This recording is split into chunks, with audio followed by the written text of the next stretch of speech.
Насыщенное, вкусное и сытное блюдо, к которому можно добавить разве что немного салата из свежих овощей. Это простой в приготовлении полноценный обед или ужин, и вам будет очень вкусно. Коблер – это очень просто, вкусно и сытно. То ли пирог, то ли мясное блюдо. Напишите в комментариях о том, как воспринимаете это блюдо вы. В нем уже есть протеины и углеводы, поэтому не нужно дополнительно готовить какой-то гарнир. Всем привет, меня зовут Галина Артеменко, и мы сегодня готовим вкусный коблер.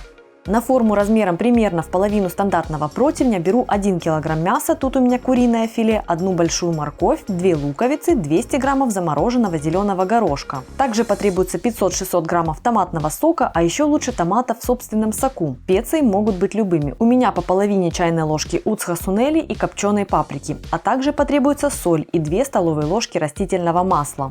Для кружочков сверху беру 250 граммов муки. Это может быть как обычная пшеничная мука высшего сорта, так и цельнозерновая. А я в видео буду и вовсе использовать рисовую, она мне очень нравится. 160-200 граммов кефира, сколько возьмет тесто, а также половина чайной ложки соды, четверть чайной ложки соли и 2 столовые ложки растительного масла. Первым делом приступаю к приготовлению основной части, то есть мяса и овощей. Мясо режу довольно крупными кусками, сантиметра по 4. Нарезаю крупно лук и морковь.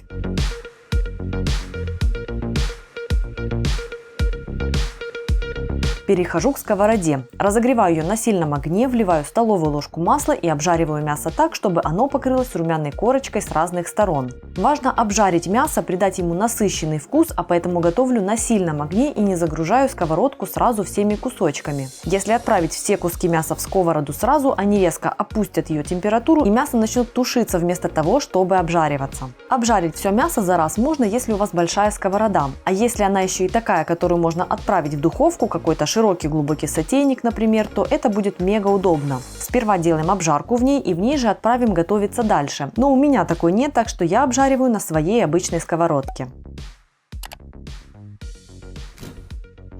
Обжарив мясо, снимаю его со сковороды, а в нее вливаю еще ложку масла и отправляю туда овощи. Готовлю овощи минут 5, помешивая, чтобы они собрали оставшиеся от мяса румяности со сковороды.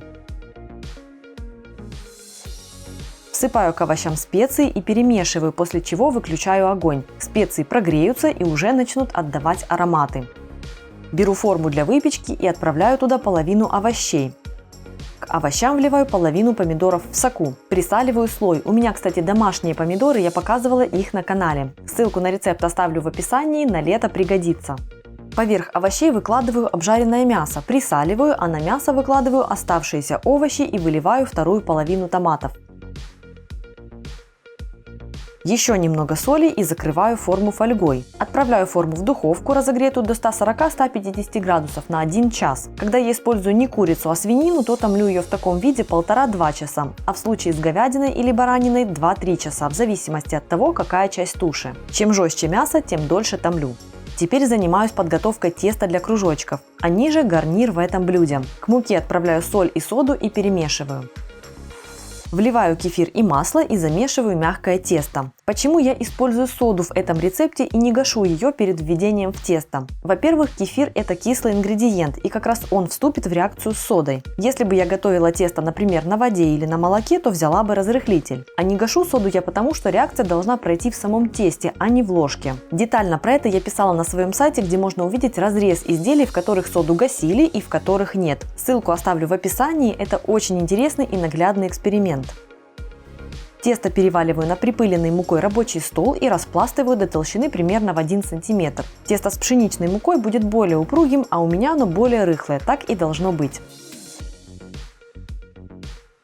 Достав форму из духовки, я сняла фольгу. Температуру в духовке при этом я поднимаю до 200 градусов. Мясо и овощи протомились, и теперь осталось зафиналить блюдо. Небольшой рюмочкой вырезаю кружочки из теста и выкладываю их поверх мяса с овощами.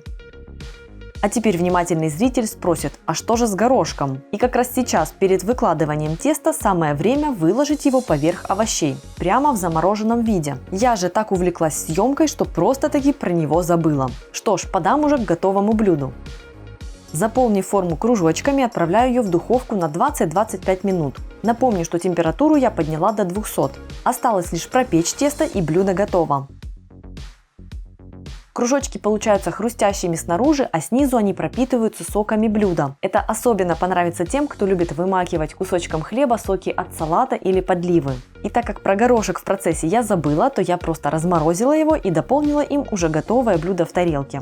Если этот рецепт вам понравился, ставьте палец вверх, подписывайтесь на мой канал, если вы еще не со мной, и нажимайте на колокольчик. Так вы не пропустите выход новых вкусных рецептов, а меня зовут Галина Артеменко, и это канал «Жизнь вкусная».